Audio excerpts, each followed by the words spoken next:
Boa tarde, Deus abençoe a todos vocês. Sempre é uma alegria muito grande, é uma emoção diferente voltar a essa amada igreja. Eu tenho parte da minha vida aqui, né? Nós pastores, a gente vai deixando pedaços da vida em determinados lugares, né, pastor Lamarques? E eu deixei parte do meu ministério aqui. Aqui tive muitas alegrias. Tive tristezas também, porque faz parte da vida do cristão esses altos e baixos, mas com toda segurança, bem mais alegrias do que tristezas. Toda vez, ainda moro aqui pertinho de vocês, toda vez que eu vejo um irmão aí pelo Chibata, ao pôr do sol de sexta-feira, é impressionante. Eu tenho até, assim, a gente tem que comprar as coisas com muito cuidado no Chibata sexta-feira, porque sempre tem ali vários irmãos ali se confraternizando ali, né? E aí a gente fica dizendo, eu estou indo porque está quase no pôr do sol, né, irmão? Então, dando uma desculpa aí para já. Mas é uma alegria muito grande. Pela primeira vez, vou contar o meu testemunho publicamente. Assim, eu já fiz online, no primeiro sermão que eu preguei, eu contei partes do que aconteceu comigo, mas é a primeira vez que eu tiro um tempo só para contar o meu testemunho. Não fiz isso ainda. Eu dou spoilers assim em sermões e tal, eu sempre falo o que Deus fez por mim, mas é a primeira vez que eu vou mostrar algumas fotos, vou contar alguns detalhes que talvez aqui alguns não saibam. A minha história com a Covid, eu já não era mais pastor do Jardim América, mas tem a ver com o Jardim América. No sábado à noite, mais ou menos meia-noite, me liga um irmão aqui dessa igreja, o Wilson, por quem eu tenho... Está aí o Wilson? Está ali. Por quem eu tenho um respeito enorme. Ele diz assim, pastor, preciso de socorro, preciso de ajuda. Que foi, Wilson? Eu estou com alguém da minha família, um pouco distante, mas da família dele, ou da esposa, não lembro, com possessão demoníaca, e eu preciso da sua ajuda. Eu já liguei para o pastor, não consigo falar com ele. E assim, eu tinha acabado de sair do Jardim América, não fazia muito tempo, e eu, a priori, já imediatamente pensei em não atender o pedido dele, até para que não dissessem que eu estava me metendo aqui na administração do pastor. Não era o pastor Lamarques, quero frisar isso aí. E eu disse, olha, vou te dar o telefone da esposa do pastor. Aí dei o telefone da esposa do pastor para ele, ele não conseguiu também falar com o pastor, nem com a esposa. E eu fiquei com esse negócio na minha cabeça, assim, me perturbando. Como é que eu, como pastor, vou deixar alguém numa situação dessa? Acho que liguei umas 2 vezes para ele, depois disse, Wilson, eu vou ir tentar te ajudar. O carro estava estacionado aqui do ladinho, e eu entrei ali no banco traseiro do carro onde estava a menina. Irmãos, eu no Amazonas tive muitas situações que eu enfrentei possessões demoníacas, muitas. E eu sei quando uma pessoa se diz, ou alguém diz que uma pessoa está possessa, mas não está. Não é problema, é uma esquizofrenia, é alguma coisa. A gente sabe como pastor, quando é realmente que o inimigo está se apoderando da vida de alguém. Eu também sei quando é essas possessões que a gente tira com tapa na bunda, que é mais pitear, como se diz lá no norte do Brasil, do que propriamente uma manifestação do inimigo. Mas eu sei quando o inimigo está se manifestando. E naquele dia, aí, quase 1h da manhã, aqui do lado da igreja, nós tivemos um enfrentamento com o inimigo. Começamos a cantar, oramos. E assim, eu me senti extremamente afrontado pelo diabo. Ele ria, falava impropérios. Mas, para a glória do Senhor Jesus, essa menina foi liberta. Amém. Mas eu saí daqui com uma dor no meu coração, um sentimento de revanche muito grande. E eu cheguei em casa, A minha esposa estava lá deitada, mas não estava dormindo, e eu disse assim: filha, eu vou dizer uma coisa para você. O diabo vai me pegar, de alguma forma. Ele vai me perturbar.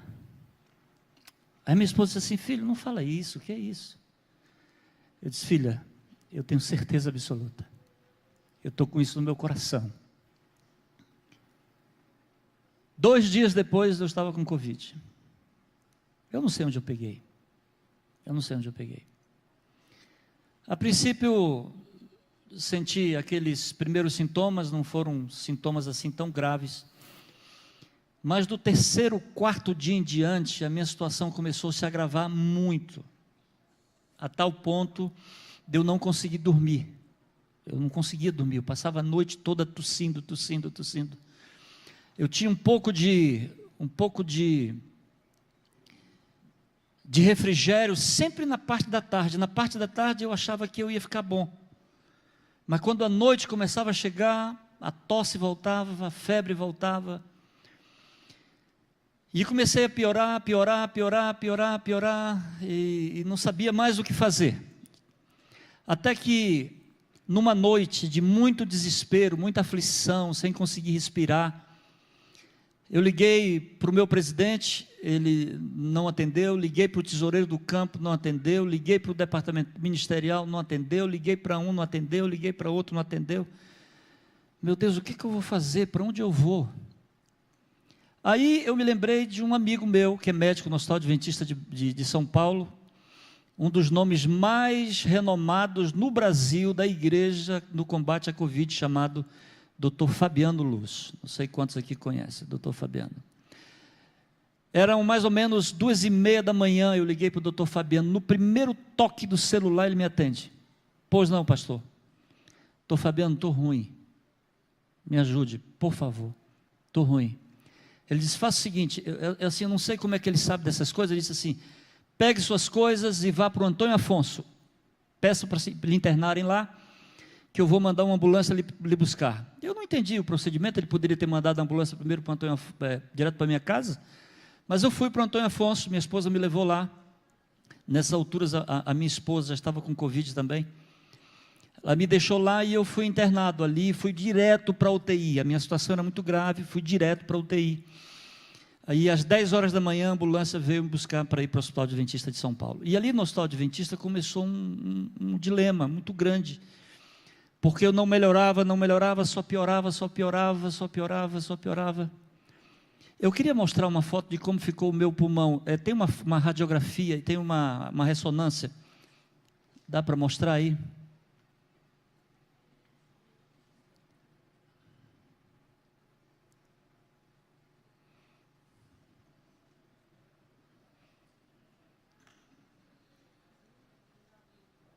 Como? Tem duas, tem uma que tem uma foto e tem outra que tem um vídeo. Não dá para abrir nenhuma das duas? Não? Ok. Então, é assim, quando eu peguei Covid, tudo era muito novo ainda em relação ao tratamento, tudo era muito novo. O Dr. Fabiano, ele tem uma teoria muito... está aí. Aí vocês podem acompanhar um pouco de como foi a evolução da minha Covid. Ela começou aqui na parte de baixo, começou a tomar o meu pulmão, volta lá para cima agora, e cheguei, eu tive 100% do meu pulmão tomado pela Covid, que eles chamam de vidro fosco. Então eu não conseguia respirar. E o doutor Fabiano, ele disse assim: pastor, a gente está aprendendo ainda como lidar com a Covid, mas eu queria que o senhor me autorizasse uma coisa, eu queria que o senhor me autorizasse a fazer qualquer tipo de experiência com o senhor, qualquer um. E eu disse ao doutor Fabiano: olha, se o senhor ouvir que lá não sei aonde inventaram que isso dá certo, por favor, faça isso comigo, eu quero ser cobaia, eu sou cobaia, faça o que o senhor quiser. Ele disse: olha, eu vou fazer de tudo, eu vou atirar de todos os lados, depois a gente vê o rombo da bala. Ele sempre tinha essa expressão: depois a gente vê o rombo da bala.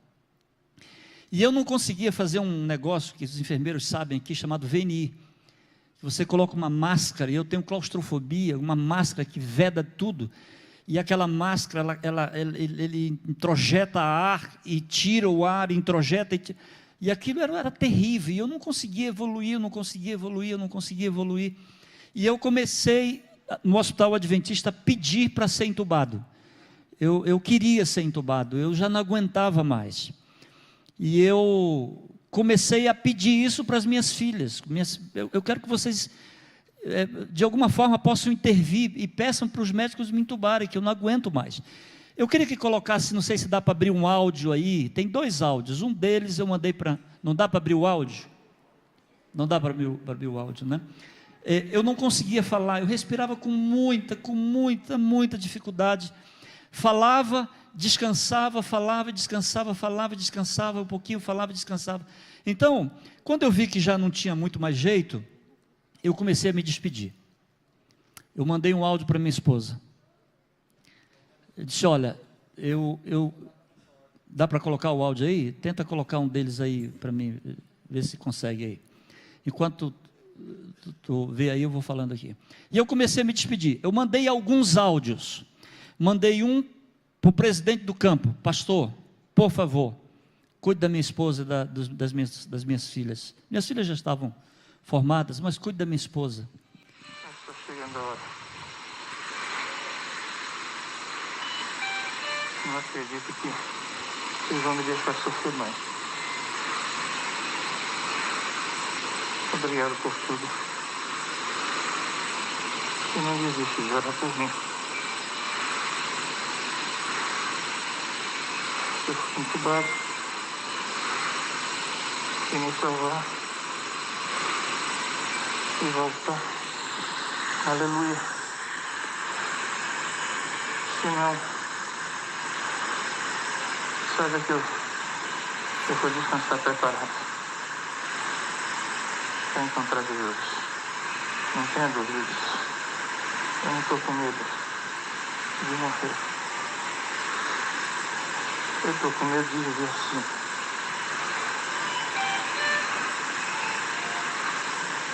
Cuida da nossa mãe. Que Deus te abençoe. Esse áudio eu mandei para minha irmã. Eu mandei um áudio para o presidente do campo, para o departamental de educação onde a minha esposa trabalha. Mandei um áudio para os meus 2 irmãos, esse é um deles. Mandei um áudio para as minhas 2 filhas. Interessante que no áudio, tem aí esse áudio aí, eu mandei para minha filha. Eu pedi para elas, olha, não dividam nada agora, deixem tudo com a mãe de vocês. Olha o pedido que eu fiz ali na hora da morte. Mandei um áudio para minha mãe, mas esse áudio eu não autorizei entregar. Eu disse, olha, mandei o áudio para o meu irmão, disse assim, esse áudio é para minha mãe, só entregue se eu morrer. Se eu morrer, entregue. E mandei um áudio para a liderança da minha igreja. Esse áudio viralizou. Pedi para o áudio ficar com eles, mas a coisa viralizou de uma forma até boa, porque muita gente orou por mim. Então, um dia eu chamei o Dr. Fabiano e disse, pelo amor de Deus, me entube, eu não aguento mais viver do jeito que eu estou vivendo. E aí ele disse assim, Ezequias, eu vou tentar mais uma noite só. Se você amanhecer e não melhorar, eu vou entubar você. E eu piorei naquela noite, de manhã cedo, foi numa sexta-feira, eu fui entubado. Agora eu queria falar um pouquinho sobre a intubação. Eu sou enfermeiro. Eu sabia da estatística. 70% morrem, 30% escapam. Eu sabia disso. Eu já contei para vocês aqui que eu sempre tive muito receio da morte.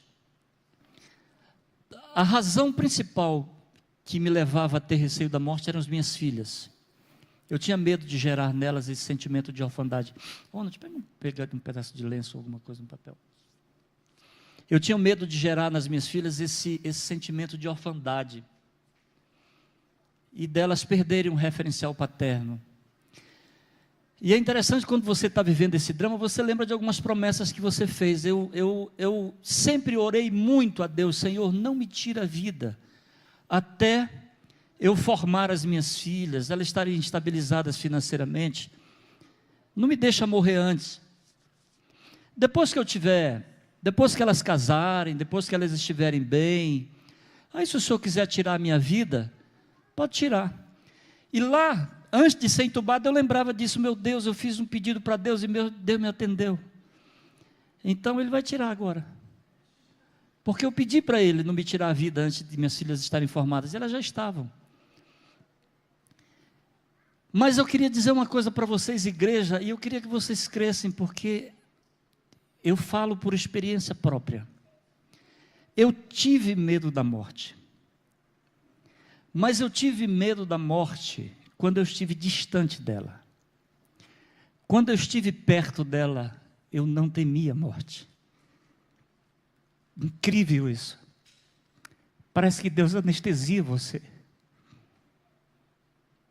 Ele te dá força para enfrentar essas situações. Então eu ficava ali orando e pedindo a Deus, Senhor, eu quero viver, mas se Tu vai tirar minha vida, não tem problema.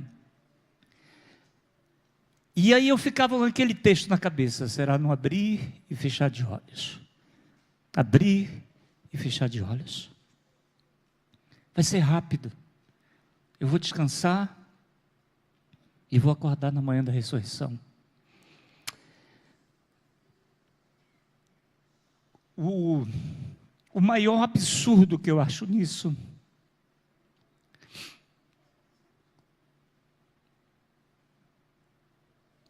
é que eu só tive essa paz nesse momento. Nesse momento. Nunca mais na minha vida eu tive a paz que eu tive no dia que eu achei que eu ia morrer. E de vez em quando eu me encontro orando para Deus, Deus me devolve isso. Sem eu passar pela morte, mas me devolve essa segurança, essa certeza. Porque naquele momento ali, eu tinha a plena convicção de que meus pecados estavam perdoados e eu estava muito bem com Deus. Chegou o momento da intubação. Prepararam tudo, eu vi que, assim, parece que eles combinam lá numa salinha escondido, e quando eles vêm de uma vez. De repente, ali na repartição da UTI que eu estava, chegou vários médicos, enfermeiros, um monte de equipamento e tal. Eu disse, o que vocês vão fazer? Eu disse, pastor, vamos entubá-lo. Eu disse para eles assim, olha, eu preciso de mais 10 minutos. 10 minutos sozinho.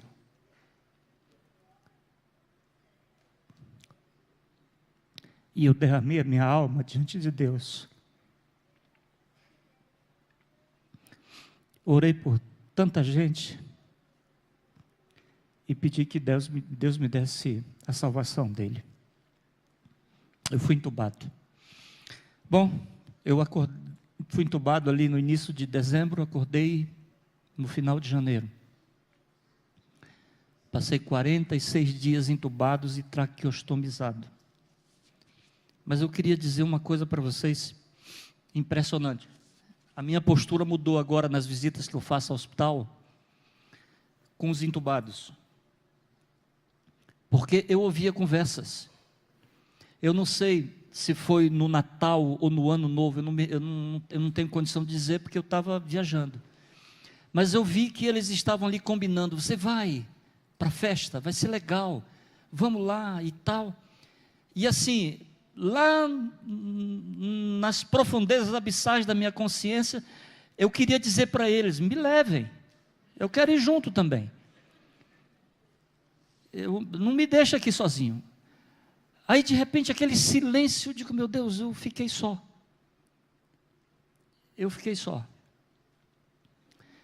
Mas nesse período de 46 dias, teve uma situação. Quando estava entubado, não traqueostomizado, eu consegui parâmetros para eles me extubarem. E eles tiraram todas as drogas, mas me deixaram entubado, porque tem que ficar. Eles deixam ali, você é sonolento, mas você continua entubado. Só que eu não acordei. Eu passei 8 dias desacordado. Eu não consegui acordar, porque se eu tivesse acordado, eles teriam me estubado e talvez não fosse necessário fazer a traqueostomia. Nesse momento, eu não sei quantos recordam, minha esposa fez uma campanha do Acorda Ezequias. Não sei quantos aqui participaram dessa campanha. Eu não me lembro. E ela colocava as mensagens no meu ouvido que as pessoas me mandavam. Irmãos, acreditem. Uma das únicas mensagens que eu lembro foi dessa senhora aqui, da Maria. Sabe como ela dizia? Acorda, pastor, para de preguiça, está na hora de trabalhar. Vamos trabalhar, pastor. Acorda. E aí, olha o que aconteceu. 8 dias depois, como eu não acordei, eles resolveram fazer a traqueostomia. No dia que eles fizeram a traqueostomia, eu acordei. E quando eu acordei, eu peguei uma outra infecção. E aí começou o meu drama novamente. Tudo de novo. Eu peguei uma infecção viral, eu peguei uma infecção bacteriana e eu peguei uma infecção fúngica. Tudo quanto é troço eu peguei, irmãos. Tudo quanto é troço. Mas no meu caso foi uma situação muito complicada, porque ninguém podia tocar em mim, porque quando tocavam em mim, eu descompensava completamente. Eu descompensava, minha pressão caía. Para vocês terem uma ideia como ficou a minha situação, aqui tem médica, tem uma médica que eu estou vendo ali, a filha da Rosa. A minha mãe, ela faleceu, ela ficou com 30 e pouco de nora, ali na hora que ela estava em coma. Eu achei aquilo um absurdo, 30 e pouco de noradrenalina. Aí um dia eu encontrei o doutor Fabiano, vocês chegaram a fazer quanto de nora em mim? Ele disse, pastor, 79 de nora. 79. O senhor, qualquer coisa o senhor descompensava, era impressionante, ninguém podia tocar. Um dia eu fui fazer um batismo aqui, na igreja do Esplanada, aí uma pessoa lá atrás, assim, eu não sabia, nunca vi essa pessoa. Quando terminou o batismo, eu fui, me aproximei, disse, você estava ali, estava acenando. Ele disse, você não lembra de mim, né, pastor? Não, não lembro. Disse, pastor, eu sou médico do Hospital Adventista, intensivista, eu fui responsável para tirar o senhor do 6º andar de uma UTI para uma outra no 2º andar, porque o doutor Fabiano disse assim, tira ele daí, se ele pegar outra infecção ele morre, tira. Mas quando nós vimos o seu quadro, eu disse assim, ele vai morrer na minha mão, porque se a gente tocasse no Senhor, o Senhor descompensava, quanto mais a gente arrastando a maca pelos corredores, o que é que não aconteceria? E eu disse assim, ele me falando assim, nos últimos bancos da igreja lá do Esplanada, ele disse assim, meu Deus, não deixa ele morrer na minha mão. Se ele vai morrer, só não deixa ele morrer na minha mão. Pastor, e eu fiz aquela transferência do senhor para o 2º andar. E o senhor chegou vivo lá. Por que não podiam me manusear, não podiam me colocar em posições diferentes? Vejam o que aconteceu, irmãos, da minha costa. Pode soltar e coloca essa ferida aí, na sacra.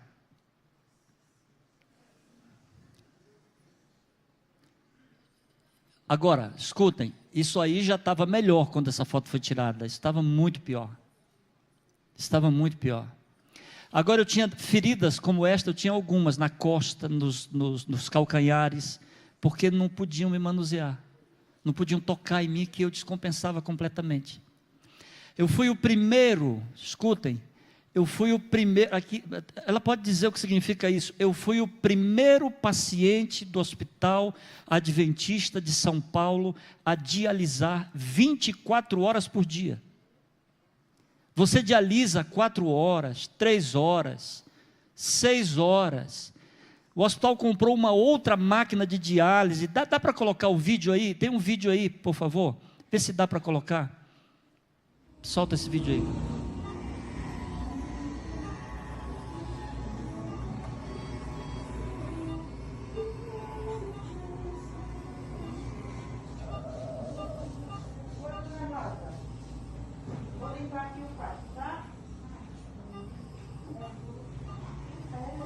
Tem um outro aí?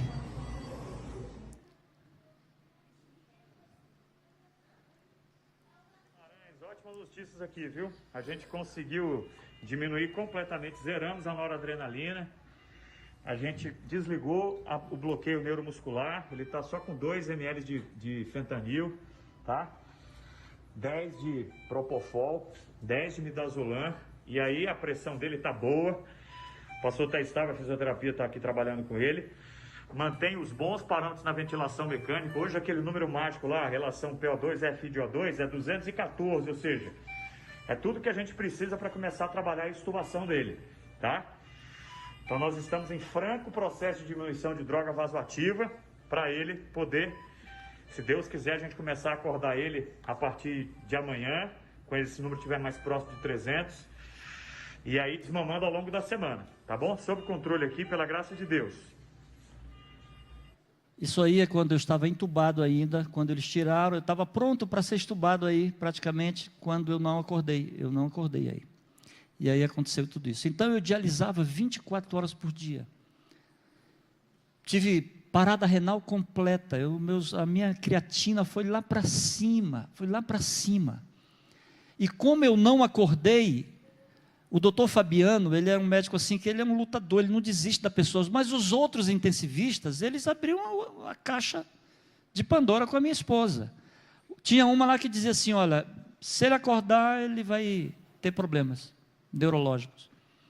Vai ter problemas neurológicos. Ele vai ficar meio tantando a cuca. E a minha esposa saía com aquilo daqui. No outro dia, minha esposa voltava e dizia assim, olha, qualquer hora ele pode ter uma parada cardíaca. Então, foi um drama, foi um negócio assim terrível. Quando eu acordei com o software completamente desatualizado. Eu não tinha consciência do que aconteceu, não tinha ideia do que estava acontecendo. E as minhas filhas começaram a pouco a atualizar a minha cabeça, atualizar os meus neurônios. E eu comecei a me questionar, quantos dias eu estou aqui, o que aconteceu comigo e tal. E ela assim, pai, você ficou entubado, ficou traqueostomizado, você ficou 46 dias na UTI, você está aqui agora já no quarto, o senhor está bem, o senhor vai melhorar e tal. Eu digo, então faz o seguinte, pega o telefone. Irmãos, eu perdi toda a massa, eu fiquei osso. Eu não conseguia pegar um celular na minha mão. Quando eu cheguei aqui, alguns acompanharam a minha chegada aqui, tem um vídeo também da minha chegada aí.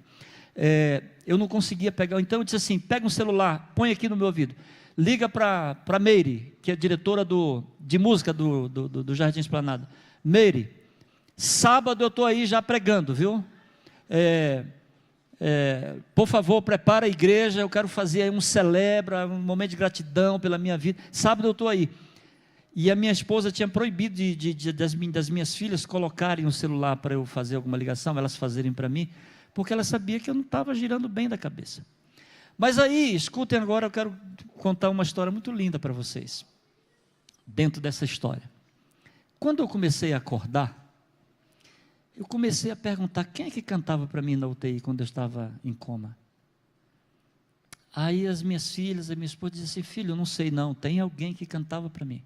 Tem alguém, e eu quero saber quem é. Nada, aí eu já comecei a recobrar mais a consciência, comecei a dar ordens, porque eu estava sendo governado até então, eu comecei a dar ordens, e foi uma enfermeira, eu disse assim, olha, por favor, eu quero que, uma enfermeira chefe lá no setor, eu quero que você ligue agora para a UTI e pergunte quem é que cantava para o pastor Ezequias, eu preciso saber se tem alguém que cantava para mim. E aí a enfermeira pegou o telefone, ligou na minha frente, disse, olha, o pastor Ezequias está aqui, ele está perguntando se tinha alguém que ficava cantando para ele aí. Aí a enfermeira de plantão lá disse, sim, tem, uma pessoa que cantava direto aqui para ele. E quem é essa pessoa? Você é a faxineira da UTI. Ela cantava, e ela cantava muitas vezes, quando ela estava no quarto dele, ela estava cantando no ouvido dele, cantava bem alto.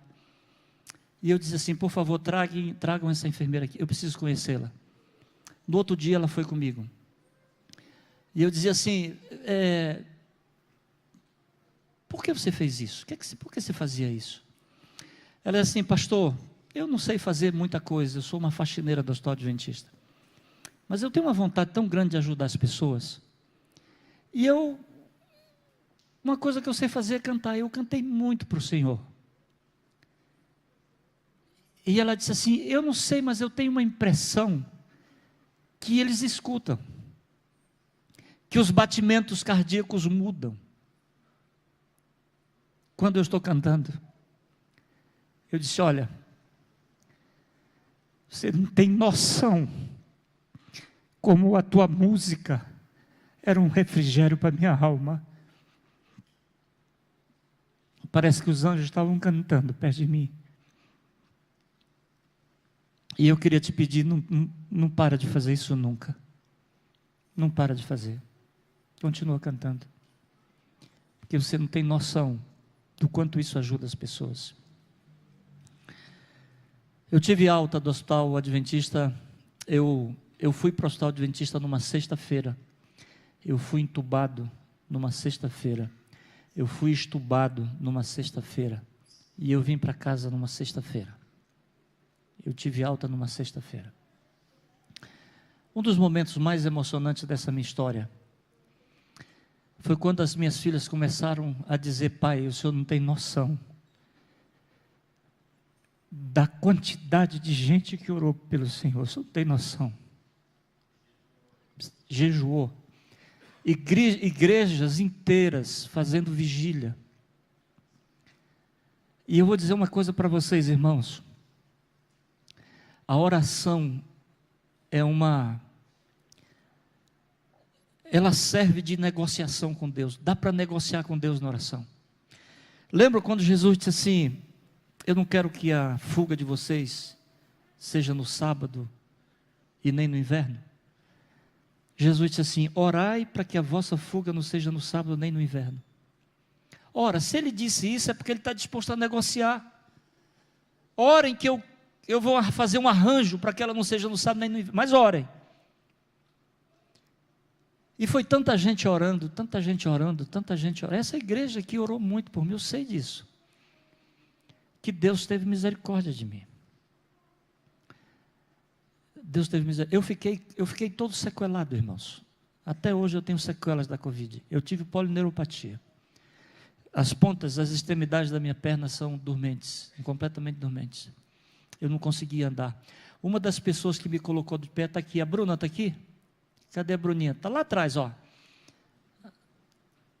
É a minha personal. Uma das pessoas que me colocou de pé foi essa menina aí. A outra está sentada ali, a Roberta. Me ajudou muito com fisioterapia. Então, como eu tive polineuropatia, eu fiquei com sequelas. Fiquei pré-diabético. Fiquei meio hipertenso, é uma coisa assim que eu não entendo essa coisa, porque ela vai, ela volta, ela vai, ela volta, como quem diz assim, eu vou te perseguir para o resto da vida, eu não vou te largar. Mas eu queria dizer para vocês que mesmo sequelado, mesmo ainda com cicatrizes, esse ferimento que vocês estão vendo aí, fechou alguns dias atrás, abriu de novo, e fechou de novo agora. Eu estou há 2 anos, agora não, porque parou, mas eu estava há 2 anos fazendo curativo, quase todos os dias, irmãos, todos os dias. Mas nunca, ninguém, nem a minha família, nem os mais íntimos meus, me viram reclamar de Deus em algum momento. Eu não reclamo. Eu só glorifico a Deus, exalto o nome de Deus, pela misericórdia que Ele teve de mim, e naturalmente, consequentemente, da minha família, da minha esposa e das minhas filhas. Tem alguma coisa que eu não mostrei aí? Mostra o vídeo aí da minha saída do Hospital Adventista, por favor, e também da minha chegada aqui, Elino, por favor. Ó. 5 de fevereiro de 2021. Deus te abençoe, meu amigo. Valeu. Obrigado. Boa viagem, tamo junto, eu apareço lá. Coloca o da chegada aqui.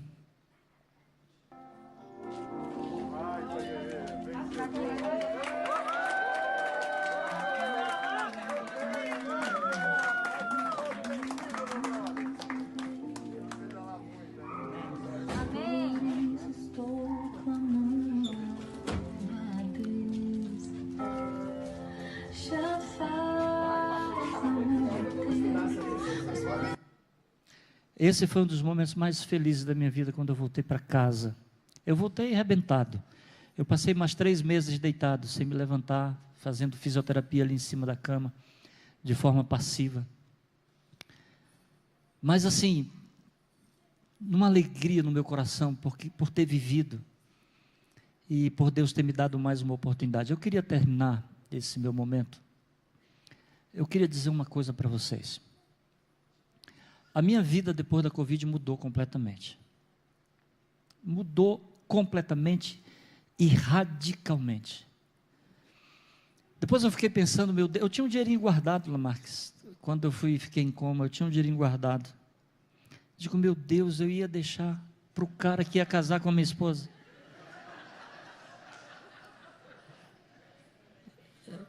Eu ia deixar.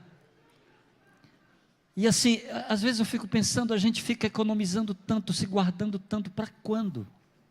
Para quando? Eu não estou dizendo que a gente tem que ser irresponsável, mas assim, hoje eu tenho uma alegria de viver tão grande. Agora, eu já fiz 2 viagens para fora do Brasil com as minhas filhas. As minhas filhas pararam tudo e vieram cuidar de mim. A minha esposa também. Eu usei fralda 2 meses depois da Covid. A minha esposa, eu tinha home care em casa, eu tinha 4 enfermeiros fazendo rodízio 24 horas, eu tinha médico, eu tinha nutricionista, eu tinha um monte de coisa. O Proasa gastou comigo R$2.800.000 com o meu tratamento. Eu tinha tudo. Na hora de trocar a fralda Osíris, minha esposa não deixava ninguém tocar em mim. Ninguém. E tinha gente para fazer. Eu entendi mais profundamente o que é o casamento, o que é o compromisso com o cônjuge, o que é ser marido e ser esposa na hora da tristeza, da decepção. Isso gerou uma gratidão tão grande no meu coração, tão grande. Eu fiz 2 viagens agora, nos últimos 2 anos, para fora do Brasil com a minha família. Eu disse assim, ninguém paga nada, eu vou pagar tudo. Pai, nós temos dinheiro, pai, ninguém paga nada, eu pago tudo. Eu pago hotel, eu pago comida, eu pago o carro, eu pago qualquer coisa. Porque eu tenho uma vontade tão grande de não só retribuir o que ela fez por mim, mas eu tenho vontade de retribuir o que a igreja fez por mim, o que as pessoas fizeram por mim. Então a minha vida é outra. E eu faria um apelo a você, meu querido irmão, irmã, pense nisso, viva com intensidade. A gente não sabe o que é que vai acontecer amanhã com a gente. Essa coisa de desperdiçar a vida, encrencando por picuinha, por besteira, essas encrencas tolas, essas brigas inúteis que nós temos na vida da gente. A gente tem que viver. Veja, eu já estou dando o meu exemplo. Você não precisa pegar uma Covid e ser entubado para entender isso.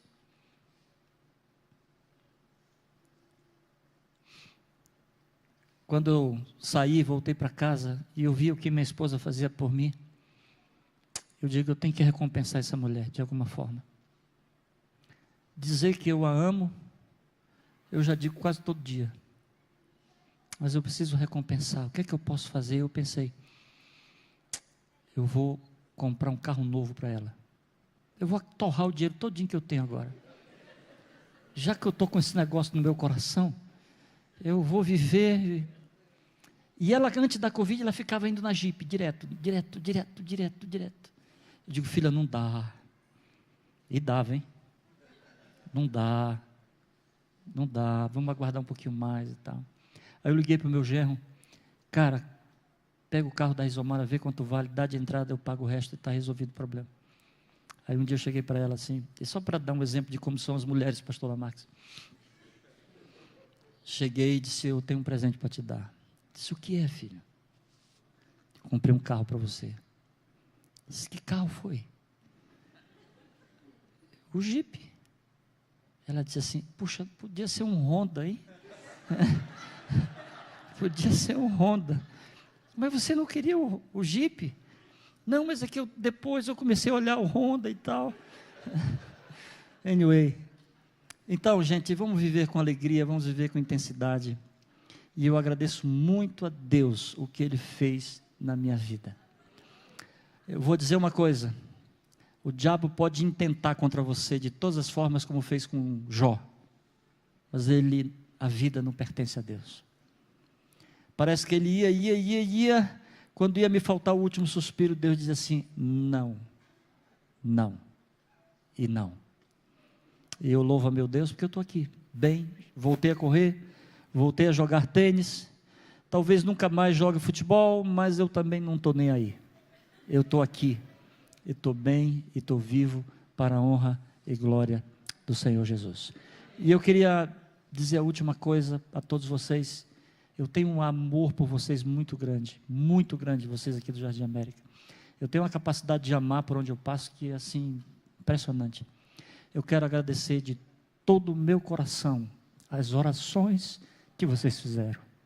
Muito obrigado, de coração, pelos dias, pelas noites. Esse cara que está aí na câmera, de vez em quando ele me faz chorar.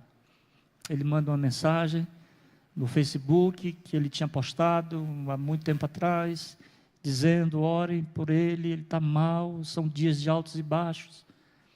Então eu quero agradecer, e eu quero me comprometer a doar os dias da minha vida por essa igreja.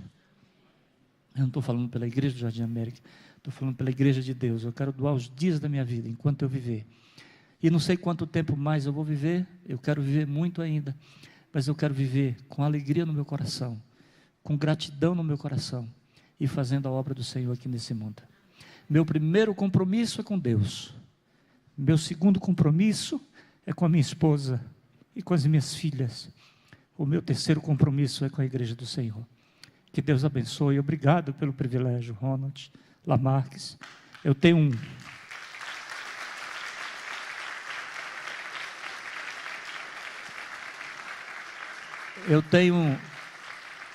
não é carinho, eu tenho um amor muito grande por esse pastor aqui. Eu tenho muito respeito, muita consideração. É a pessoa, o Lamarques, eu estou dizendo isso pela primeira vez de forma audível, é a pessoa que eu procuro, às vezes, para abrir o meu coração, é ele. Que Deus te abençoe e Deus te conduza aí na administração dessa igreja maravilhosa. Você esqueceu de dizer que você, fica aqui comigo, pastor, que você ama um gaúcho, né? Que ele diz que é difícil. Obrigado, pastor, por estar aqui com a gente, por dedicar esse tempinho para ficar com a Igreja Jardim América, que é a sua família também. A Igreja do Esplanada é uma igreja muito querida. Aliás, não sei se você sabe, mas eu fui pastor de Esplanada e o pastor Ezequias era o pastor aqui. Agora nós trocamos de endereço, mas Deus continua nos conduzindo. Deus seja louvado. E se você me permitir, eu gostaria de fazer uma oração de gratidão e de louvor por tua vida e orar com vocês, igreja. É possível?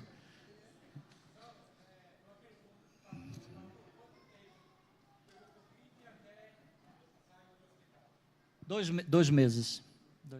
2 meses. Vamos ficar em pé, igreja? Vamos ficar, levantar um pouquinho, faz bem? E depois nós temos, para a glória de Deus, um musical com a Eveline. E continuamos adorando o Senhor aqui.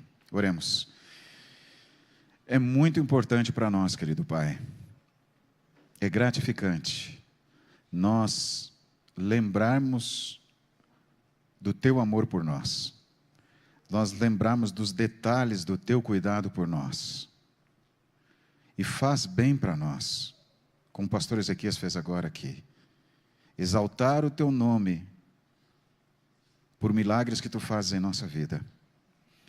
E aqui está o Teu Filho, que Tu curaste e que Tu resgataste de uma luta muito grande e intensa. E pelas tentativas do inimigo de prostrá-lo e de tirá-lo do ministério, mas Tu levantaste o Teu Filho. Louvado seja o Teu nome por isso. A vida do pastor Ezequias e da Rizomar e das meninas que passaram pelo vale da sombra da morte, nos revelam que o Teu poder criador e o Teu amor redentor está acima de tudo. Que o inimigo não tem poder sobre nós. Por mais que pareça, não tem. Jesus Cristo o venceu na cruz, venceu na sepultura e reina vitorioso hoje. Louvado seja o Teu nome por isso. Muito obrigado por cuidar do meu colega, do meu amigo Ezequias.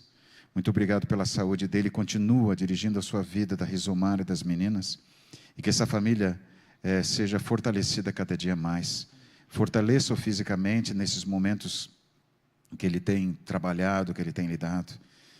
E que nós tenhamos em nosso coração também momentos de gratidão, de revisarmos, de olharmos para trás e vermos quantas coisas boas tu tens feito para nós.